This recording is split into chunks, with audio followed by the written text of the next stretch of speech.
여러분 안녕하십니까? 참으로 좋은 날입니다. 하나님께서 영광으로 충만하게 채워주시기 바랍니다. 저는 오늘 요한복음 3장 6절로 8절의 말씀을 가지고 하나님이신 성령님이란 제목으로 은혜를 나누고자 합니다. 우리 개개인의 신앙생활이나 크고 작은 하나님의 복음 사업을 하는 데 있어서 성령님의 역사는 없어서는 안 될 절대적인 요소입니다.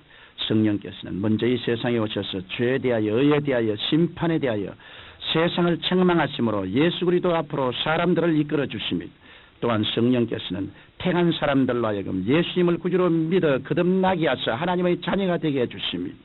나아가서 성령께서는 예수님을 믿는 우리들에게 능력을 주셔서 하나님의 일꾼으로 일할 수 있게 도와주십니다. 우리가 성령으로 충만함을 받을 때 우리는 성령님의 권능을 받아서 마귀를 물리치고 하나님의 역사를 충만히 나타낼 수 있는 것입니다.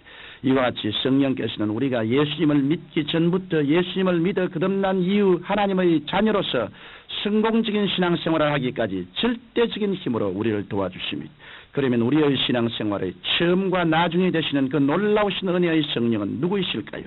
이러한 질문은 어떻게 생각해보면 이상스럽고 우스운 질문입니다. 왜냐하면 성령께서는 두말할 필요도 없이 하나님이시기 때문입니다. 그러나 우리는 오랫동안 성령을 불이니 바람, 물, 기름 또는 비둘기 등의 무생물이나 비인격적인 비유로 가르침을 받아왔기 때문에 우리는 성령님에 대한 우리의 신앙 태도에 중대한 잘못을 저지를 수 있습니다. 우리는 성령님을 하나님으로 인정하고 환영하고 모시드리며 의지하지 않고 단지 하나님께로서 나오는 능력으로만 잘못 생각할 수 있었던 것입니다. 그러나 성령님을 한낱 하나님의 영원하신 능력으로 받아들이는 생각은 전혀 잘못된 것입니다.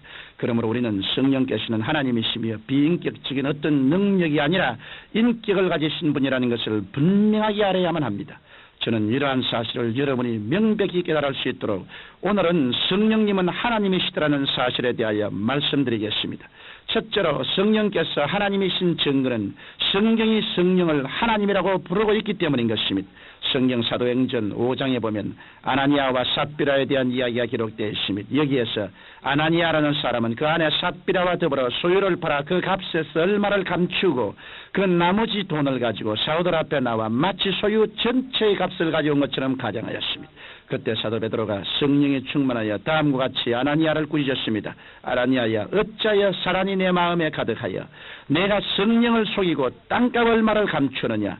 땅이 그대로 있을 때에는 내 땅이 아니며 판후에도 내 임의로 할 수 없더냐? 어찌하여 이 일을 내 마음에 두었느냐? 사람에게 거짓말한 것이 아니요 하나님께로다.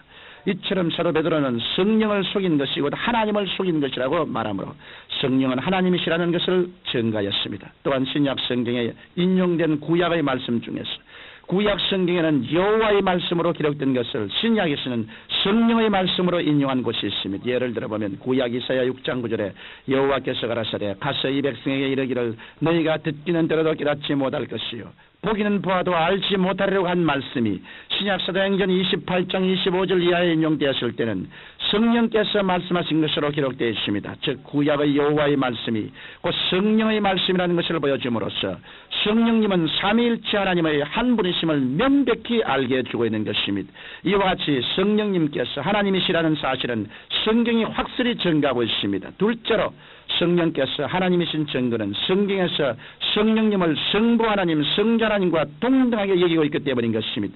성경 마태복음 28장 19절에 그러므로 너희는 가서 모든 족속으로 제자를 삼아 아버지와 아들과 성령의 이름으로 세례를 주라고 말씀하셨습니다.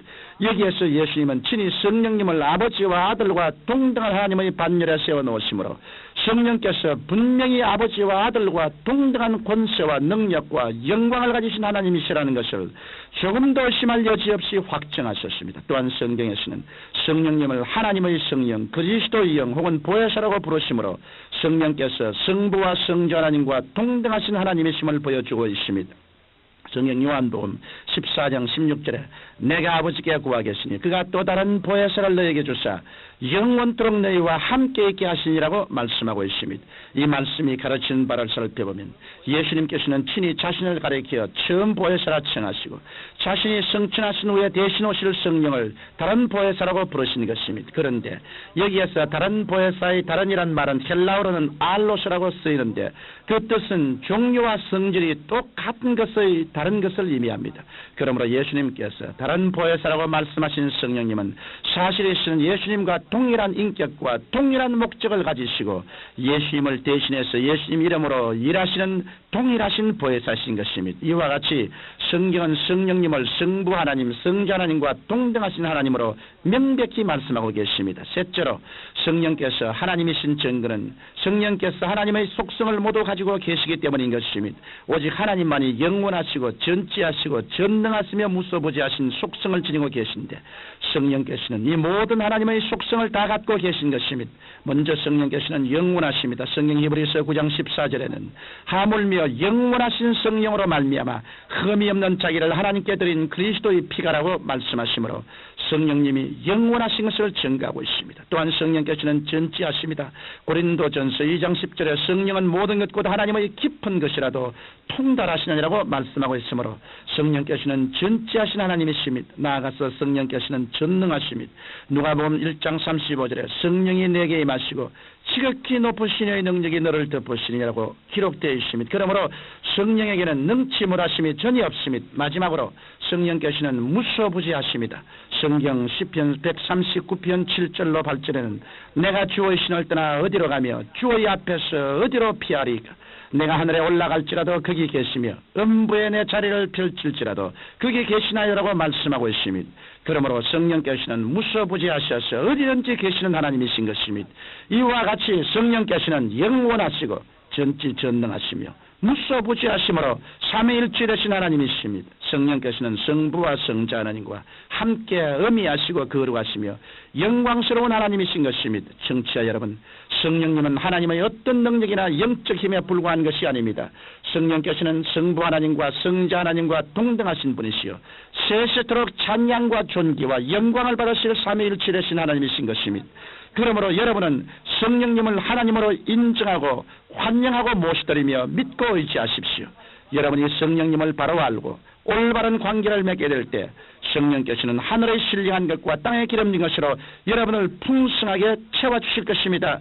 하나님의 성령 없는 목회생활, 성령 없는 신앙생활인 것은 비 없는 구름이요 물 없는 우물이요 열매 없는 나무요 그리고 뿌리채 죽은 나무와 같습니다. 이와 같이 성령은 오늘날 우리 신앙생활에 절대적으로 필요한 제3위 하나님이신 것입니다. 아버지는 보좌에 계시고 예수님은 보좌 우편에 계시지만 성령님은 우리 속에 계시고 우리와 함께 계시고 우리 위에 임하셔서 우리와 함께 활동적으로 역사하는 하나님이신 것입니다.